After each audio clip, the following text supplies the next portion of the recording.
also like market math. Yeah, that's what because I don't have classes on Tuesdays or Sunday.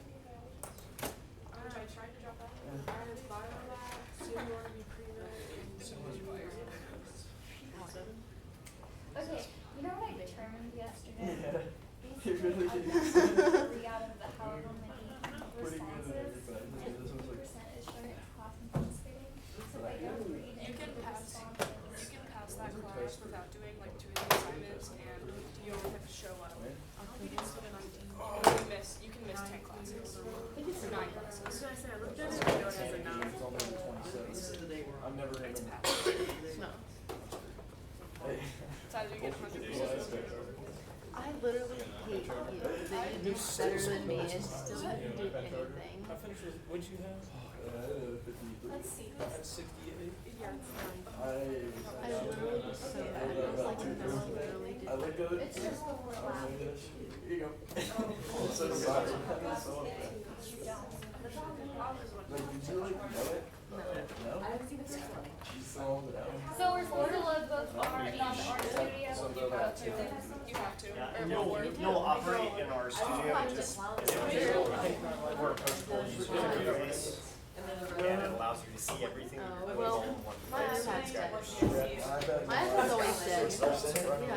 I literally just don't charge it. I literally just don't charge my iPad. I forget that like that's a thing. So it's My just, iPad is. it's a great, what our studio is a graphical user interface for R. As you can run Quasar, but You did like I think you'll find What's our the studio name? more appropriate. It's like, Really? Our studio. I live. Yeah, you have to have Quasar in order to. Yes. That's 7:45. You have to take the place. That's what it is. Download that. Yes. All Right. Before that. Settle down. I want to remind you again about loading R and R Studio on your computers and testing it to make sure that it runs before lab next week. If you try and do it that morning, we're going to spend the entire lab troubleshooting your issues all morning, and we won't get to what we have on plan for that day. So do it before then. Why do I think most of you have not done this? Because you haven't come to me with issues yet. So when you start showing up at my office with the fact that it's not running correctly, I'll know that some of you, I know a couple of you have, because Meg just said, oh, you can't run R Studio unless you have R installed. But I expect you to have issues simply because it's new to you, and so I also expect to see you in my office soon because you're going to start having issues. Yeah. what did you say we need to do if we don't have a computer?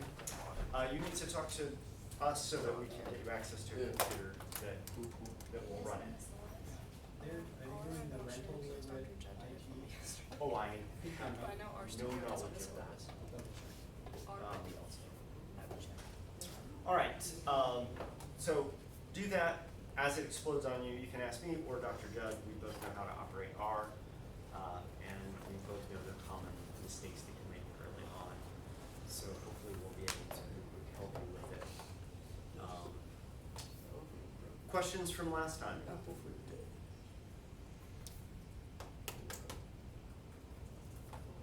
Thankfully, was it Riley or Bronson who made the? Oh, it was error? Yeah, I made the error. So remember last time I stressed to you the importance of distinguishing between genotype frequencies and allo frequencies when you're working with the Hardy-Weinberg equilibrium equations. The fact that we made that mistake is a good example of why it's important to keep those two ideas straight in your mind. Sometimes I think people don't want to contribute in class because they think if they do something wrong that that's a bad thing.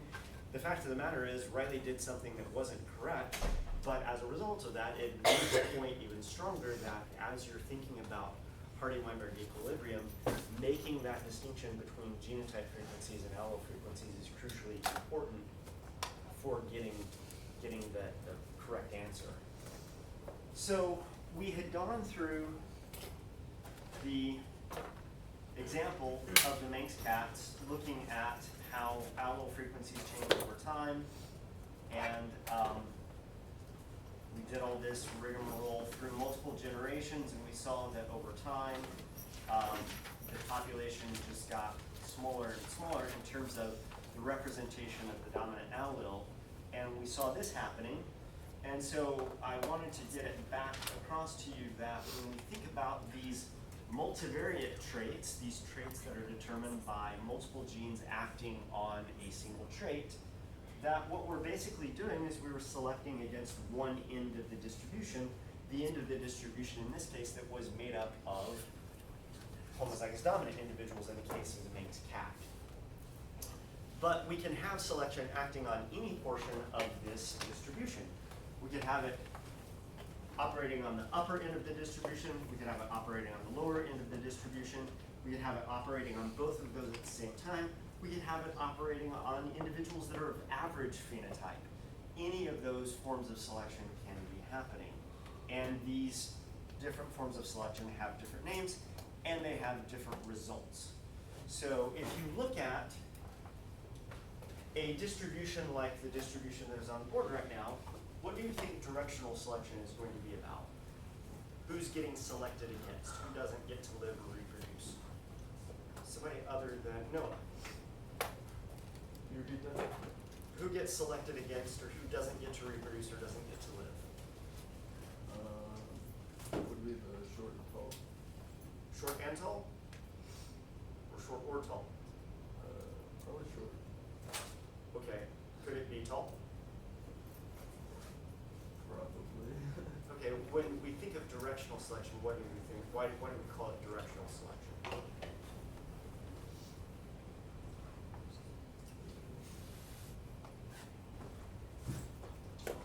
Selection in one direction. Pardon? Selection in one direction. Yeah, so selection that's going to move the population in one direction. So if it's going to move in one direction, Probably tall. either tall or short, Yeah. but not both at the same Okay. time, because Yeah. both at the same time wouldn't result in any net movement. How would you know the population is shifted in one direction or the other? What statistic would move? Like the average height. There you go. What was that? The average? Yeah. The mean? Yeah, so what we would have in this situation is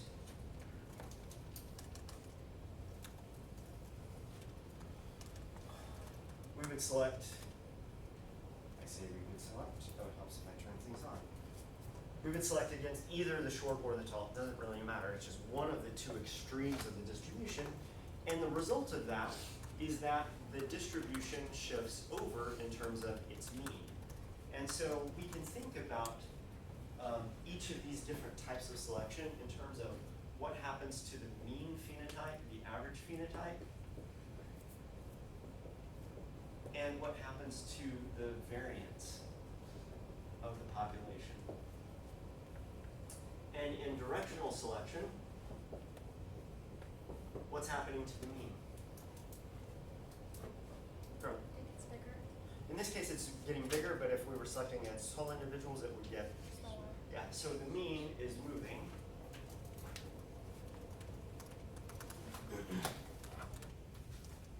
It either moves up or down in phenotypic value. The phenotypic value gets bigger on average or it gets smaller on average.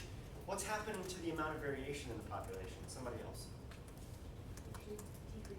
It's decreasing. And it will continue decreasing generation after generation after generation as long as this type of selection is acting. Stabilizing selection is another type of selection. What would stabilizing selection maybe do? Somebody other than Luke, I see Luke wanting to answer. Stabilizing selection. I mean, it's like, stays the same. What stays the same? The amount of, Does the mean stay the same? Does the variance stay the same? What's staying the same? or I guess the mean. The mean is staying the same. How can we select against individuals in this population that would make the mean stay the same? Select against the short and the tall. And so stabilizing selection is going to do exactly that. Selects against both extremes, and what the result of that is that the population mean stays the same, but the variance decreases. Good. And so the population gets narrower and narrower and narrower. Good, you're giving people points. Yeah, You got it. everybody gets one. Everybody now. gets one. That we've now covered all three groups. Variance is getting smaller and smaller over time. The population selection is essentially selecting for individuals of average phenotype, and you're going to slowly hone in on that average, and there's not going to be a lot of variance outside of that average over time. The last form of selection is disruptive selection. What do you expect is going to be happening there? So hasn't answered yet. Yeah, right. The mean phenotype will stay the same, but variation also stays the same. Okay, so the mean phenotype is going to stay the same. What's another way we can get the mean phenotype staying the same that is not like stabilizing selection? Okay, it will increase the variance. Who's going to get selected against? Not everybody. Nope, we already did the outer. This is the outer.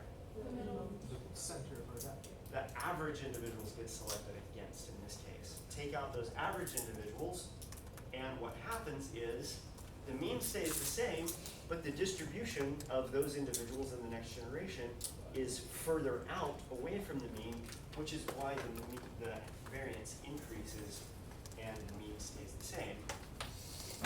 Where do we see this type of selection going on? Jonas? With Hendry et al. This is what is presumably going on with Hendry et al. As you select against these average individuals, the distribution goes from being a unimodal distribution to a Lucy book. This goes from being a unimodal distribution to a bimodal distribution. So this is what Hendry is looking for, to see if these bimodal distributions that have been historically there are actually verging back into unimodal distributions because selection, disruptive selection in this case, is becoming less of a force. And so normally we would think of a single population experience disruptive selection, become bimodal on their way to forming new species. In the Hendry et al., they've had these populations that have been undergoing disruptive selection.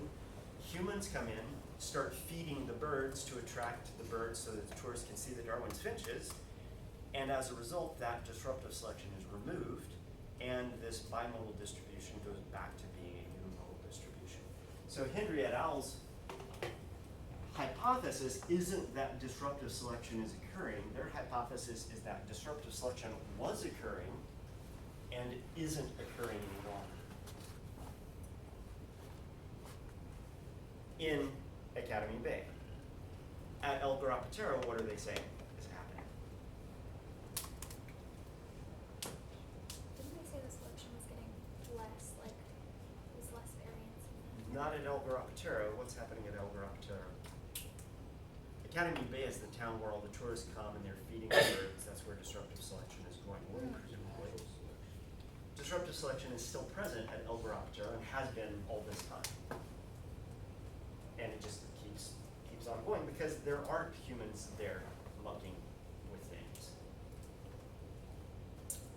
So as you think about your Hendry et al. Summary, what kind of things do we want you to do in the critical thinking portion?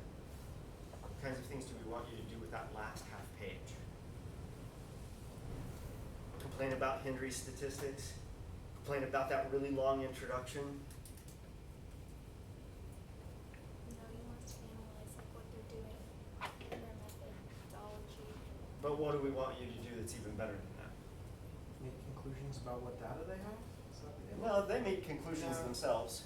The question for you is, did those conclusions match up with what their data are? This is in the guidelines to writing literature summary that's on the Moodle site. And we talked to you about this earlier on.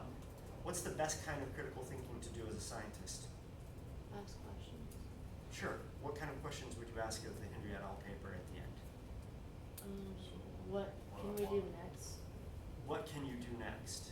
So here you have a situation at Academy Bay where disruptive selection has basically gone away because of the activities of humans, And we have El Garapatero, where disruptive selection seems to still be present. With that in mind, one of the things that you should think about between now and when you have to turn in your paper is, what would I do next in this system? If I had the money, if I wrote a journey grant to go to the Galapagos Islands and study this system a little more, what would I do that would really be a good, hard experimental test of whether or not what they say is happening in the Galapagos Islands is actually happening in the Galapagos Islands?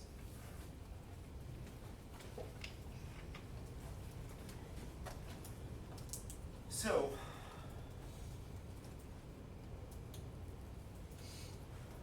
one of the things that you have to have for natural selection to occur is you have to have a trait that is the object of selection, that is the target of selection, and that trait has to be heritable. This is one of the 4 preconditions of natural selection as put forth by Darwin. And so the way we measure heritability has already been introduced to you by Dr. Judd. I'm going to revisit it today in quite a lot more detail. We tend to give you taste of things, and then we come back and give you a fuller course of things, and then we come back and give you a buffet of things. This is the next fuller course. So whenever we want to measure heritability, what do we want to have available to us? It's on the board. Data. Well, yeah, that. What is that? Thanks. Scatterplot. Oh, about their Scatterplot of what? Their parents. We need to know what the parental phenotype is, and we need to know, Carly? The offspring phenotype. We need to know what the offspring phenotype is. Okay, these are data on height.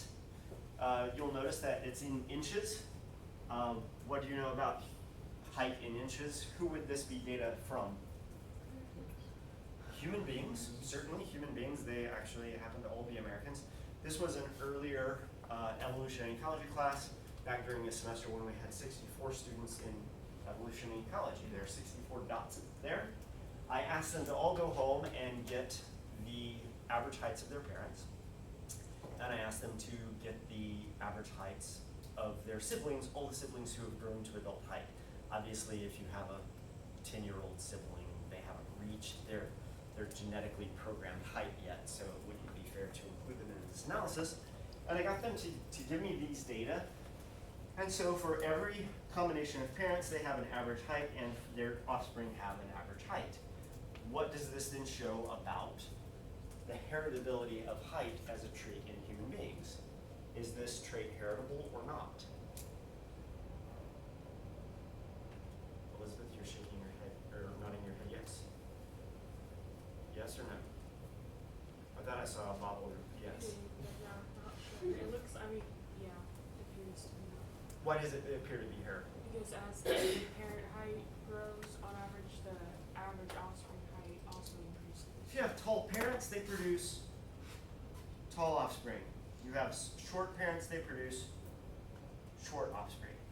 So this resemblance among relatives that you see is an indication of how genetically determined this trait is, how much genes actually play into doing this. If we have tall parents producing short individuals, tall parents producing tall individuals, short parents producing short individuals, and short parents producing tall individuals, what would the shape of this line be? What would the slope of this line be? Yeah. Negative or positive.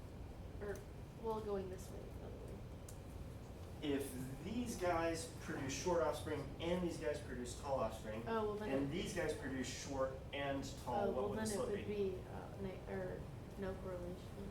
The slope would be 0, wouldn't it? It would be a slope of 0, a flat line, and knowing something about the parents would tell you nothing about the offspring. Have male-female basketball players get together and produce little short people. That doesn't tell you anything because there is no heritability for height in that case. We have heritability of height because tall parents produce tall offspring, short parents produce short offspring. Presumably, there's some genetic basis for height that then translates into tall parents passing their tall genes down to offspring, resulting in So this is the equation of the line. Average offspring trait, which is the y variable, is determined by the y-intercept, the slope of the line, and mid-parent height.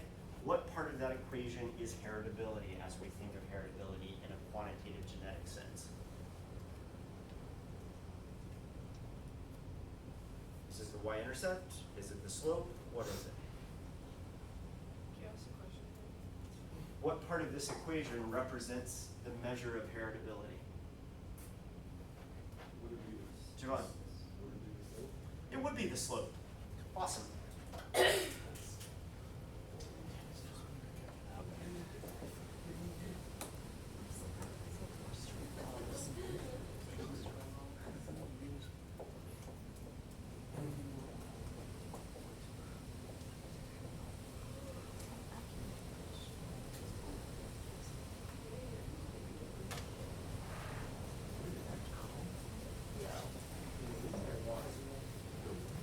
It's because there's a storm coming. Storm coming? Yeah, it's gonna rain tonight. I just wanted to say that, there's a storm. All right. Doesn't anyone know it? There's a wasp in here because one of the windows is open. It's cracked. I know it's Always there. always a walk. There's always a class freaking- pet. I No. told facilities about it. They said they would look into it. Clearly, it hasn't been looked into yet. It's gonna get real cold in here in the winter. Heritability, the shorthand term for heritability is h squared. I actually did finally find out why it's h squared. It's h squared because heritability is the ratio between the additive genetic variance to the total variance, total phenotypic variance.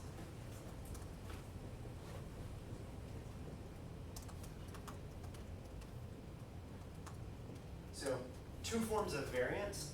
What's the symbol for variance? Yes, it's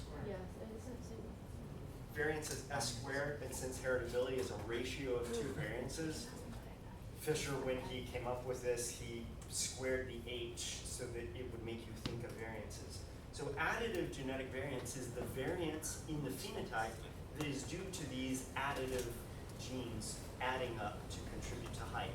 So go back to the trihybrid cross. The additive portion of the variance is that portion of the total phenotypic variance that can be accounted for by these multiple genes, all which add a little bit to the phenotype. There's also environmental variance and dominance variance and a bunch of other kinds of variance that go into total phenotypic variance, but heritability is the additive portion of that variance divided by the total phenotypic variance. And since you're dividing two variances, two different kinds of variances, he squared the h. Don't think that you have to take the square root of anything. This is just a shorthand notation. He could have made life easier on us and said it's just h, but he put the square there to remind us that it's actually a ratio of two variances. How many years have I been looking for the explanation? I finally found it on Wednesday. So in your head, put a little quotes around each square. It's a single. Yeah, sure. That's a good idea. It's like q. H squared could just as easily have been q. You don't have to square it or take the square root or anything else. It's just h squared equals heritability. It's just as simple. Yeah, variance is kind of the same thing. Variance is just variance. S squared is variance. Yeah. So it's like the same situation. Yep. It's just a label. We could have called it Bob. Bob equals heritability. We didn't because that's ridiculous. Is it true that boys get their height from their mom's dad? Or is No. that just bogus? That's just bogus. I've heard hair color is inherited. You get it from dad's all side. these little genes adding up a little bit. You also get it from the action of growth hormone. Growth hormone is then one of those genes that additively contributes to height. So growth hormone is the hormone that maintains your cartilaginous epiphyseal discs and your long bones. Allows your long bones to continue growing. When your growth hormone titer goes down as you get older, those epiphyseal discs, they go ahead and calcify, and at that point you can't grow any longer because you've reached your maximum height. Yeah. Don't you get your like strength and like muscular growth from your mom though?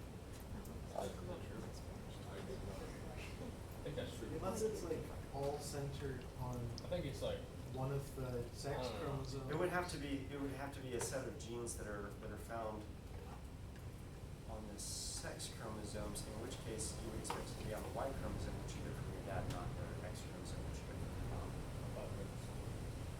Yeah, you know, I've heard that the Earth is flat also. Does ever go to the Flat Earth Society webpage? Yeah, yes. Yeah, just because it's on the internet doesn't mean that it's true. Yeah. Okay, is it true that you like inherit how early you turn gray is from your dad's side of the family? Like you get that from your dad? I don't know about gray, but certain, so there are certain traits that are linked to the sex chromosomes. These are called sex-linked traits. Isn't Male baldness? pattern baldness happens to be one of them, and you do end up getting that from your mom, which is why males tend to have it more often than females have it, because you get the allele, but then there's not a portion of that chromosome in the Y chromosome. And so if you get just one copy of it, which we call hemizygous, then it gets expressed.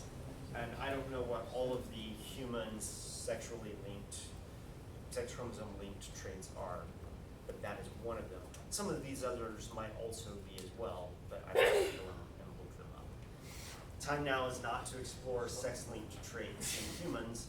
The time now is to talk about evolution in light of heritability. It's kind of interesting though. We want to learn. And it's fun. We're gonna deal with autosomally inherited traits for the moment.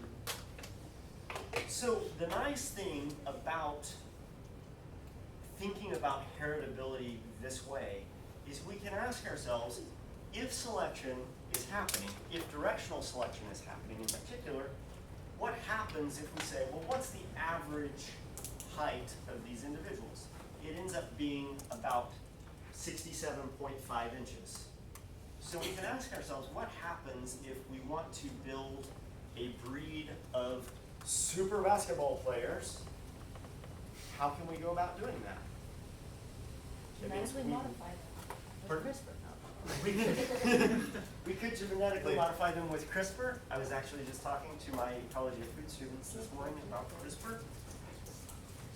A crueler, more devastatingly bad way of doing this would be to do what? Breed women and men. Force them to breed. Select against who? Short people. So the red dots, it is called eugenics. The red dots represent everybody who's below average in height. And we basically just say, you can't breed. We either forcibly sterilize them, or we put them in a concentration camp and don't allow them to reproduce. We can do lots of hideous things. We're not. Let me just be clear, we're Yeah. not. This is a thought exercise. But when we do that, when we prevent these individuals from breeding, what does that do to the average height of the parents? It increases. If that average height of parents increases, what does that do to the average height of offspring in the next generation? It also increases. This is the nature of directional selection. So if we start off with humans that are about 67.5, we don't allow any of the short people to breed. What we would have expected is about 67-inch tall offspring on average. But as a result of this selection, the average of the parental generation goes up, and the average of the offspring population also goes up, but this size change in the parental population is is larger rather than this increase in the offspring population, because this shift gets mediated into this shift by how steep the heritability is. So this is why heritability is the slope of the line rather than some other measure, because as you increase or decrease the parental value of the phenotype, that increases or decreases the value of the offspring as it's translated through heritability, through the slope of the line. So this ends up being selection, which we denote an S. This is the evolutionary response to selection, which I always learned as delta Z. When you get to genetics class, Dr. Reynolds will use the letter R, a capital R, to represent response to selection. And then the slope of the line is heritability.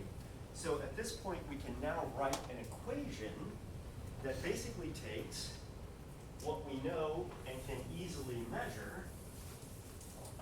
I'll put quotes around easily right now, which is the heritability. We can multiply that times the selection, and what we will get is the change in trait value. If Z is the trait value, delta usually refers to change. This is in the literature referred to as the evolutionary response to selection.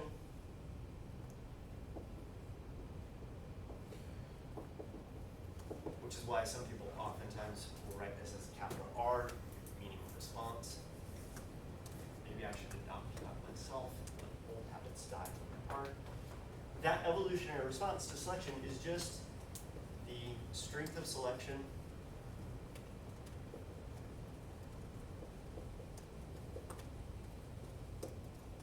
multiplied times the heritability of whatever trait it is that selection is acting on. Dr. Judd gave you an example of a trait that has no heritability in humans. Do you guys remember what that trait was? No, no. That was a trait that he talked about in terms of principal component analysis. Nope, that was me.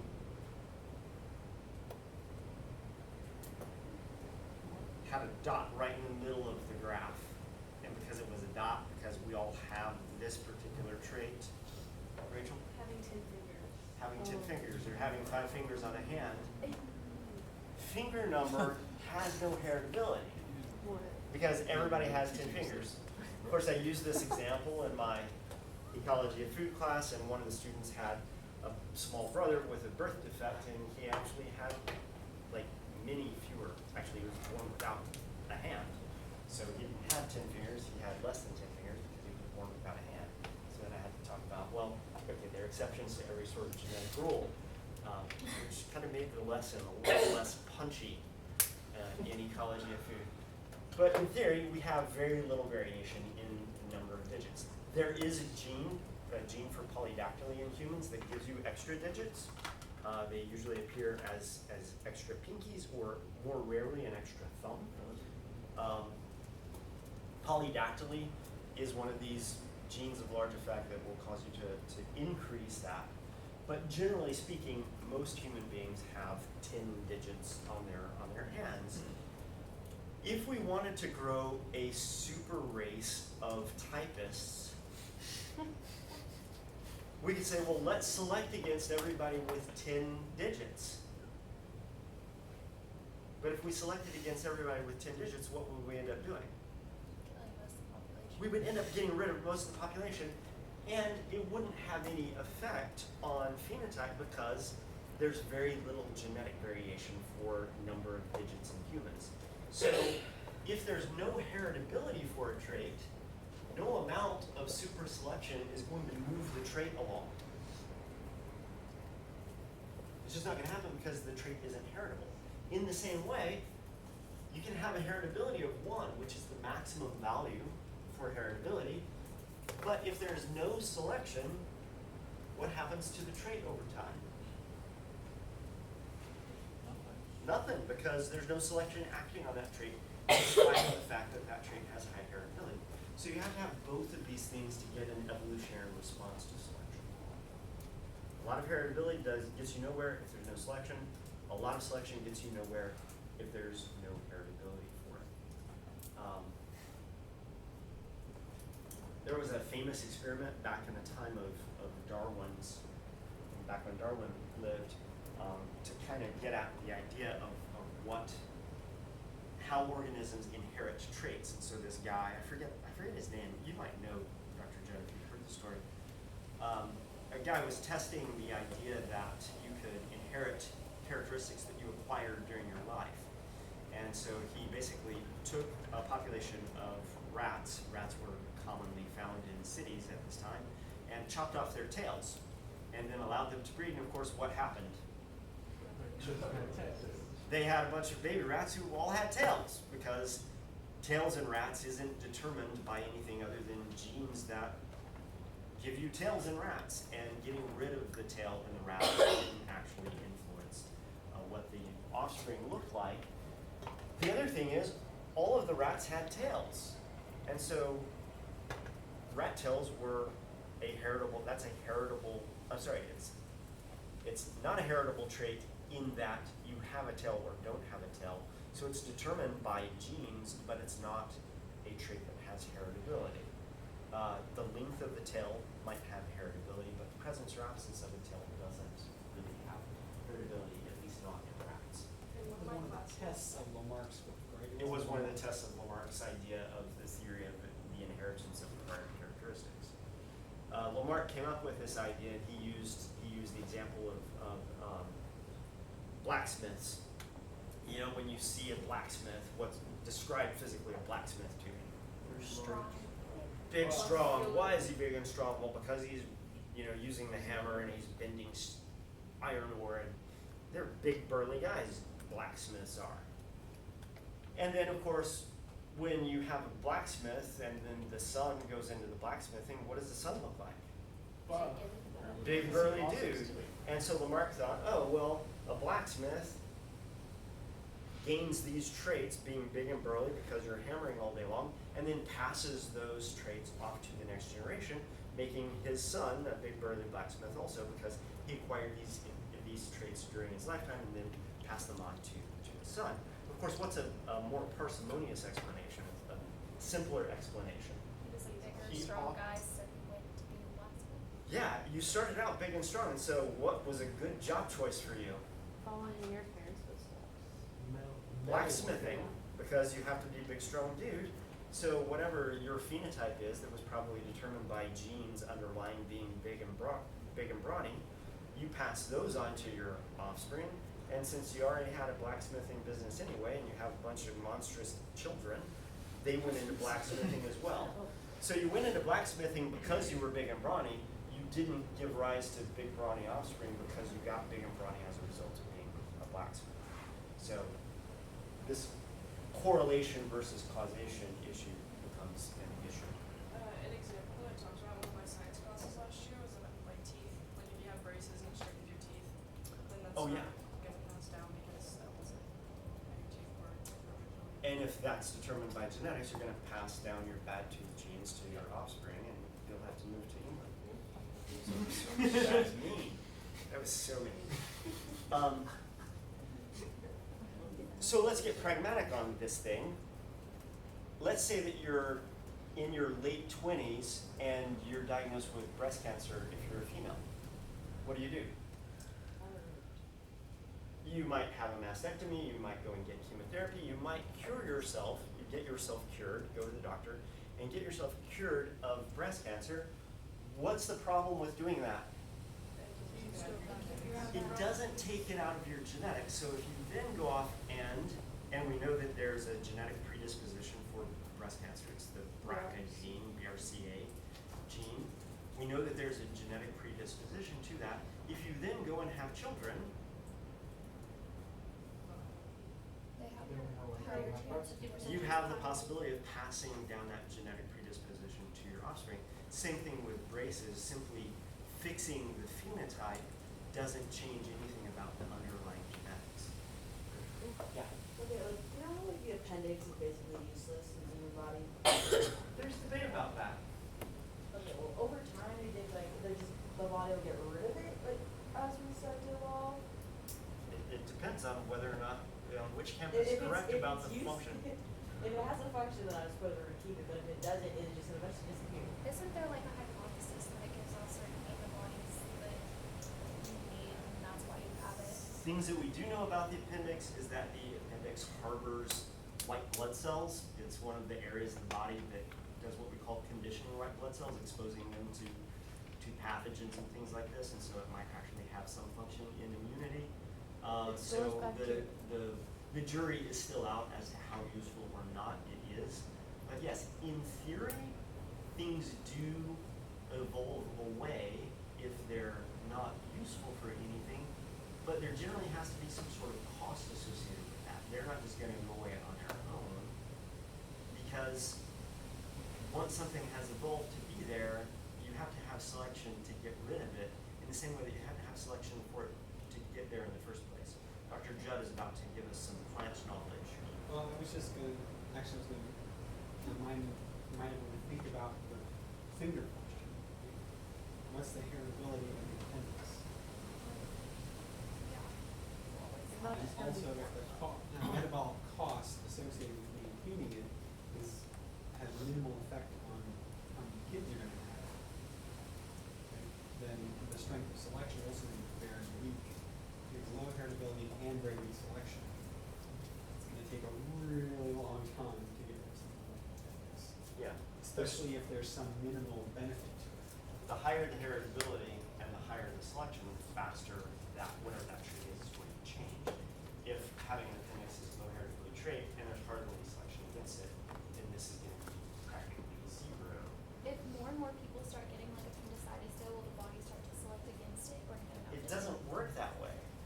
You have to get appendicitis. Think about the premises. When do you have to get appendicitis? After you're born, like after. After you're born, but before you. Nope. You'd have to get it before you reproduce for selection. You would have to get it before you reproduce in order for selection to be acting on it as a trait. If you get appendicitis when you're 45 and you've already popped out all the babies you're going to pop out, you've passed your bad appendicitis genes on to the next generation at that point. So selection doesn't act within a generation. Selection acts within a generation, but it only results in evolutionary response if it crosses generations. So like if someone had to get their appendix out when they were like 15, before they reproduced, then would it not pass on to? Yeah, it was just If like it the killed red them, one. they wouldn't pass on that, assuming that your tendency to get appendicitis has any sort of genetic basis, which I know that it does. So yeah, if appendicitis was early onset appendicitis, then yeah, that could be something that evolves away because selection acts strongly against it. You get appendicitis, you die. Of course, do we die from appendicitis anymore? No, we don't really. So before we had modern medicine, if you got appendicitis and you died, and that always occurred when you were 12, then yeah, you could see selection drumming that out, assuming what? That it's heritable. Can I, just for the sake of adding to the Sure. story a little bit, often, so this relates to something you'll see a lot in popular science. It's, oh, well, maybe we don't have early onset appendicitis because our ancestors 100 years ago, 1,000 years ago, it would have been selected against and it'd be gone. But it probably wouldn't have just happened 1,000 years ago or 500 years ago. It probably, the selection against early onset appendicitis probably would have occurred when our 8 ancestors first made the transition from a functional appendix to a vestigial appendix. That extinct species in the past is what would have experienced selection against early onset appendicitis. So often you'll hear things about, oh, we're this way because our ancestors experienced selection. But it might not be human ancestors from just a little while ago. It could have been much deeper in the history of whatever group you're interested in. And the other thing is, and one of the lab groups in my lab discussed this among the questions that they had, when we looked at the black locust and honey locust trees here in Missouri, they had these gigantic thorns. And what I did we talk about when we were talking about those gigantic thorns? When everything was like really big, so we had the big thorns, like, not the thorns. Yeah, they have these big thorns now to guard against herbivory, but they're like way bigger than you need to thwart a deer. Like they're gigantic if you've ever seen them. And there's this idea in ecology that these are ecological anachronisms, that they evolved in response to selection by much bigger herbivores that were alive back in the Pleistocene. Mammoths and mastodons and giant ground sloths and things like this. And they're still here because they evolved in one selective environment they got fixed in those populations. All these honey locust trees have these gigantic thorns, and there's not enough selection to get rid of them because presumably the cost of making them is relatively low cost. So even though there's no fitness benefit to having them nowadays, there's also no cost associated with them, and so they still have them. So that- Simply because there's no selection against them, even though presumably they probably have high heritability, there's no selection against them because they're not costly to produce. So that could kind of be the same thing as like the appendix, like maybe it had a purpose back. Well, it did have a purpose. I mean, you look at the digestive systems of other organisms that have, you know, these multi-chambered digestive systems. Those extensive digestive systems have purposes. Our diet changes, we don't need that purpose anymore, and so But there's not enough selection occurring to say. there's not enough selection to get rid of it altogether. And we don't even know how heritable it is, what the heritability of appendix size will be. I assume that it varies somewhat from individual to individual, but I would have no idea about how much of that variation is additive genetic variation, for example. These are all excellent questions, but you're thwarting my progress. So, the equation for the evolutionary response to selection of a heritable trait undergoing selection, this is also known in the literature as the breeder's equation, because breeders could use this equation to basically ask themselves, I have a herd of milk cows, and I want more milk out of my milk cows. Well, if I want to experience a certain increase in milk production of my cows, I can measure the heritability of milk production by just breeding a couple of generations of cows, and then that tells me how much selection I need to exert on that population in order to achieve a certain increase in milk production by my cows. And so it's a very pragmatic sort of equation. Now, when we were talking about the three forms of selection, we're talking about directional selection in this case. What happens to directional selection in addition to the mean changing, mean going up and mean going down? What else happens? The variance decreases. If the variance decreases, the additive genetic variance decreases, what does that do to heritability? It goes down. So if we take this population, say, what does this population look like? Oh, well, sorry. So here's the equation applied. The heritability was 0.9165. The difference in size between the parents pre-selection and post-selection was 2.41 inches, which is a lot of selection. That's a monstrous amount of selection because we're cruel, and we didn't allow anybody below average height to reproduce. And so what that means is that we have a 2.2 inch change in the offspring population compared to what it would have been pre-selection. Once we get that new population looks like this. All these individuals are gone. These individuals that are left, what happened to heritability? It's now down at 0.6615. So directional selection eats up additive genetic variance. When that additive genetic variance goes down, heritability goes down. Now, the same degree of selection, is it going to result in the same degree of evolutionary response to selection? No, because it's going to be translated through a lower heritability. So there comes a point where you can no longer select for a particular trait because what do you eventually exhaust? You exhaust heritability for it, and then you don't have any more variation. You have a bunch of people walking around with 10 fingers. In vertebrates, is there variation in the number of digits? You look across all the vertebrates that have limbs. We want to talk about fishes at the moment. Yeah, there is variation phylogenetically Frogs and toads sometimes have 4 digits on their front feet and 5 on their back feet. Birds have undergone severe digit reduction in the front limbs and arm fusion of bones. So there is variability for this at broad phylogenetic scales. As far as humans are concerned, we all got 5. They're different. A bat wing. You guys know the bat wing? The Batman? The Batman.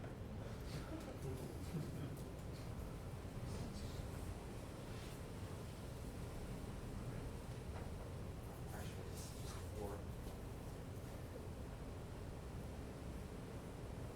These tips of the bat wing are made up of what? Bones of what? Bones are different than cartilage, but bones of the arm, bones of the hand, bones of both. These are all the fingers of a bat. The thumb hooks up right there. It's got a little claw on it. They have 4 fingers, and they're just really, really long. Bat has 5 digits. Thumb and 4 fingers. We have 5 digits, thumb and 4 fingers. So I have a question. Yes. Isn't, you know how you were talking about like polydactyl and how it's not heritable? It is heritable. It It's is just it's not heritable in a heritability sense. So remember that heritability requires that there be variation. Polydactyly is actually determined by a single gene, and that single gene has large effect in that it duplicates the blood primordia. So you can think of it the way we thought about the yellow and the green peas. yes. There's categories. You can have 5 fingers on your hand, or if you have a polydactyl cat, it's got 10 fingers on the hand. Or a human where you duplicate the 5th digit, right? Inside the present or absent. So you can think of those as categorical and more like we talked about. But those things don't have variants. They have, you're either this or you're that. You're either green or you're yellow. You're either wrinkled or you're round. There's not half-roundedness or half-wrinkledness out there somewhere. And so we don't think of those as heritable in this way. It doesn't mean that they're not determined by underlying genes, but in those cases, it's always single genes of large effect. A single gene either makes you wrinkled or makes you round. Manx cat, great example. Manx cat, single gene of large effect. Tail and no tail. Tail, no tail. Squat body, short legs, or not squat body, short legs. It's either Manx or normal. There's not a Manx-ish cat out there. Manx-ish. Seems to me like that should be a sitcom. Like the race thing. A sitcom on It takes place TV. on Isle of Man. With all British actors. All right. So what we see in something like Darwin's finches is we see evolution occurring over short time spans. In this case, from 1975 to 1978, the population size of Geospiza fortis in the Galapagos Islands crashed because they experienced a drought. The seeds that they eat went from being very abundant to being not very abundant at all. But the other thing that happened is as the birds went about eating these seeds, as the seeds became rarer and rarer, they went from having, they were kind of medium-sized seeds in terms of size and hardness. They got very small and soft. Once those were all eaten up, the only seeds left over were these big, huge seeds that took really big beaks in order to crunch. And as a result, after you made this transition to a population of big seeds, because all of the seeds had been eaten up, the only finches that survived were the finches that had these big beaks that could crack these seeds. This is beak size, this is seed hardness, seed abundance, and the population size of finches. This happened relatively quickly in one part of the Galapagos Islands. So evolution can change the phenotype of organisms really quickly if you have strong selection with a heritable trait that then leads to a strong evolutionary response to selection. Now, what's not in any of these equations is what? Heritability. We'll talk about that in a minute. this was directional selection going from smaller beak finches to larger beak finches over a very short period of time. If we look at a longer, whoa, there's a wasp right there on my computer. What we see is this decline in the mid-70s in terms of body size, and then this increase as a result of the drought. But then we see this slow decline afterwards, which is presumably a time period when these things were not undergoing the stresses of drought. And so evolution is reversible. When selection occurs, it can lead to a lot of evolutionary change. But as soon as that selection is relaxed, the rains come back to the Galapagos Islands. It's no longer a situation where there's a lot of scarcity of seeds, and that selection gets relaxed, and you can have evolution swinging back the other direction. And so that's what has happened in body size and beak size over time in two different species of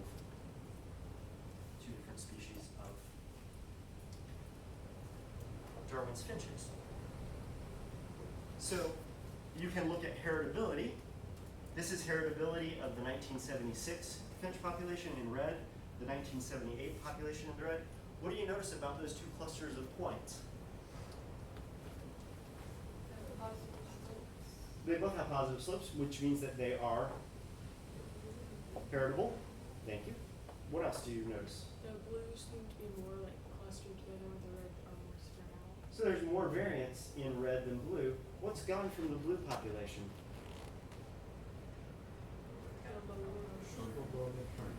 Look at that. There's no mid-parent values below that, and there's no offspring values below that. You've basically gotten rid of the low side of the population. You've undergone directional selection, and directional selection did exactly what we expected it to do. It gave us finches with bigger beaks, and we lost the finches with smaller beaks over a relatively short period of time, in this case 2 years. I really wish it would just go away. In agriculture, we can use this to improve crops. We have, this is a famous experiment looking at the oil content of corn plants, and they took 5% oil content corn. They selected for higher oil, they selected for lower oil content, and what they saw was that when they selected for higher oil content, just letting those plants that produce high oil content breed, they were exerting selection on the plants. There must have been a heritable component of oil content, and that led to an evolutionary response to, in this population, in terms of oil. They also selected for low oil content plants. You notice it's different about the high content and the low content selection lines.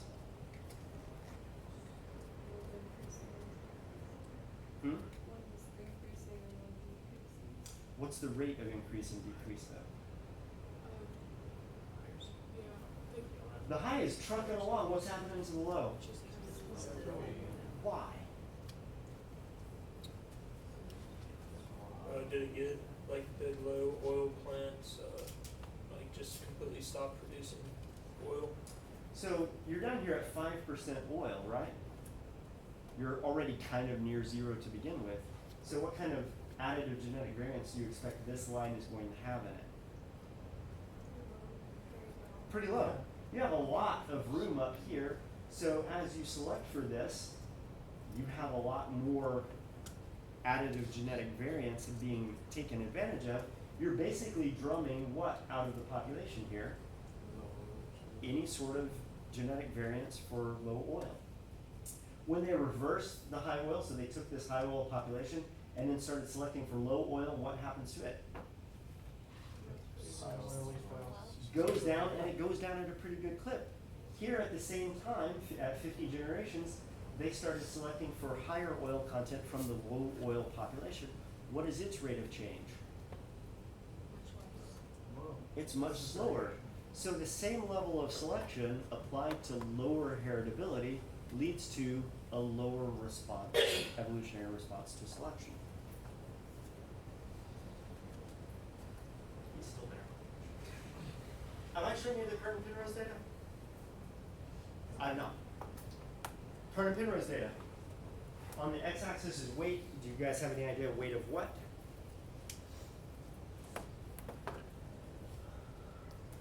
This is probability of survival. Babies. Baby weight. Cats. We have preemies and we have mondo babies. What happens to you in 1951 if you're a preemie? Probably gonna die. You're probably gonna die. What happens to you if you're giganto baby in 1951? Have a better And chance of mom dying. Probably you and mom have a higher rate of death than you would. This is Carter-Penrose data. There's an optimal birth weight there in the middle where everything's fine. If you're too small, you die because you're a premature baby and you can't thrive. And if you're too large, you die because cesarean sections weren't widespread at that particular point in time. This is 1951 data. If you were Carter-Penrose in 2019 and went and gathered this data, what would you expect to see? Less variance. What do you mean by less variance? Like not less variability in like the mean, like more of a stable line, I guess. Like So you would expect preemies to do what? survive more often. Survive more often. Why?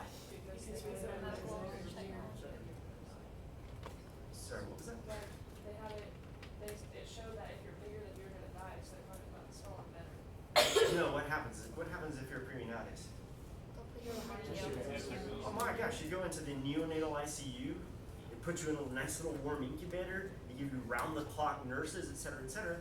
You survive better as a preemie because you have way better health care as a preemie now than you had back in the 1950s. What happens to you if you're a mondo baby? C-section. They don't have to worry about going through the birth canal, which is this hard, bony pelvis that constrains the size of the baby you can pass through that pelvis. It's a little bit flexible, but it's not super flexible.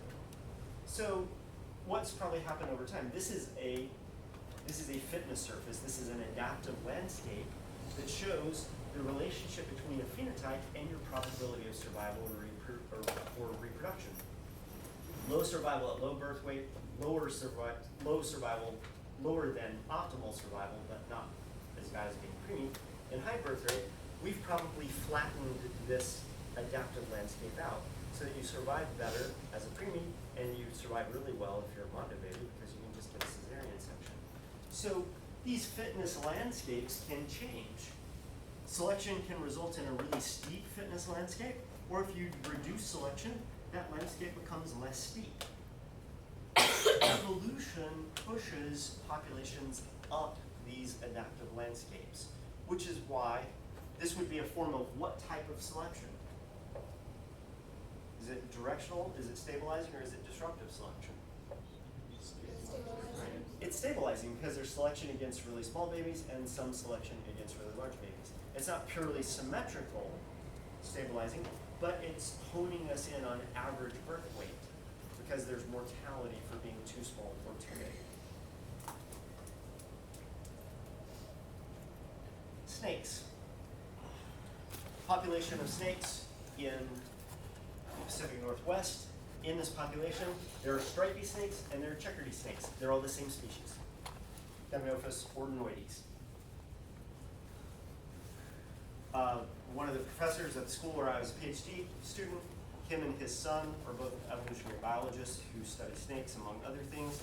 They decided that they were going to measure the sprint speed of snakes. Here's Big Butch racing a checkered snake down a racetrack in the lab at University of Texas at Arlington. Little Butch, who was a doctoral student at the University of Chicago at the time, was studying the anti-predator behaviors of these snakes. And as they were racing them, because speed is oftentimes viewed as one of these traits that gets you out of a bad jam, as they were racing these, they found that there were also repeatable differences in the tendency of these animals to change directions. So as they're chasing them down the racetrack, they wouldn't all just go all the way down the racetrack to the end. Some of them would get partway down the racetrack and turn around and reverse themselves and come back the other direction. And so they started to notice that that was pretty repeatable, and they also started to notice that that was due to, that was related to what color pattern you were. Stripy snakes tended to go in a straight line, and checkered snakes tended to turn around and change direction. And so what Little Butch did was he measured your tendency to reverse yourself from not reversing very often to reversing a lot, and how striped you were. So he quantified stripe. He had an equation for how he can measure color pattern, and it would go from really stripy snakes to really checkered snakes. And what he found was he would measure these guys in the lab, and then he set them loose in the field. And then at the end of the season, he would look to see which ones came back to the hibernaculum. One of the nice things about these snakes is they tend to overwinter in these underground chambers, and they are born there in the spring, and they go out into the fields, and then they come back to those same places. So you can catch them at the beginning of the season when the females are gravid, measure their offspring, release those offspring, and those offspring come back to you in the fall. And what he found was that the snakes that survived the best were striped snakes. This is in the very back corner. It's kind of hard to see because it's a three-dimensional plot. Striped snakes, which is 2.5, striped snakes that go in a straight line, that don't reverse themselves very often. The next highest survivorship was in checkered snakes that reverse themselves a lot. And if you're checkered and you go in a straight line, and you're striped and you change direction, your probability of survival was much lower. So this is fitness as measured by survival, and 2 color patterns are good combinations, and 2 color patterns are not very good color combinations. And this all has to do with how the vertebrate eye perceives pattern and motion. If you're a checkered snake and you're going in a direction in a straight line, that checkered pattern blurs, and so you just look like a solid gray snake. But as soon as you change direction and stop, the vertebrate eye has been following that line, and it follows that line a little bit, realizes that it's not following the snake anymore, comes back to where the snake was, but because that snake has turned direction and stopped, that checkered pattern is now suddenly cryptic. If you're a striped snakes, your eye tends to extend the stripe out up in front of where the snake is and behind the snake is. That's why we make race cars striped. It makes them look faster. So it's difficult to see where the ends of the snake are. They tend to go in a straight line because they continue to take advantage of that, and that helps them get out of the jam. So this is an adaptive landscape where there's high fitness for striped snakes that go in a straight line, and checkered snakes that tend to reverse themselves a lot. Low survival for striped snakes that reverse themselves, and low survival for checkered snakes that go in a straight line. And so we can look at an adaptive landscape where the phenotype, one phenotype is on the x-axis, one phenotype is on the y-axis, and then this is like a mountain, a topographic map coming out at you. The positives are fitness peaks, the negatives are fitness valleys for these different combinations of traits. So you can have selection acting on single traits, but you can also have selection acting on combinations of traits as well. And the way we illustrate this is through what we call an adaptive landscape. This is a 2-dimensional adaptive landscape where you have 2 traits. The Carden-Penrose data were a single-dimensional adaptive landscape because the only trait that we had was birth weight. Questions? All right, we'll see you on Monday.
the set of alleles you need to choose.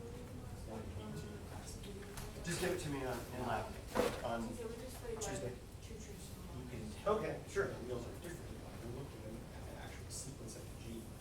A, A, C, A, G, A, C. Riley. So the alleles are symbolized by the Hey, say. but they represent I didn't cite slight any differences text basis at all. Oh, when you're. I just didn't cite any text. So you would represent like all the short alleles. But one of those letters represents a real gene, a real sequence. Okay, that's fair enough. But the letters are just symbols. So yeah, my roommate was like, yeah, I'm moving home and stuff tomorrow. She said this yesterday and today. She was like, I'm moving In tomorrow. fact, I'm like, all, okay. because you have that test, these are I'm like, all. I have a friend who actually works better than me. Quiz on the chapter. My grade was in that. But like, yeah. What? You see, measures Sunday I'm free. Yeah. actual sequence of music is your work. No, she said, oh, well,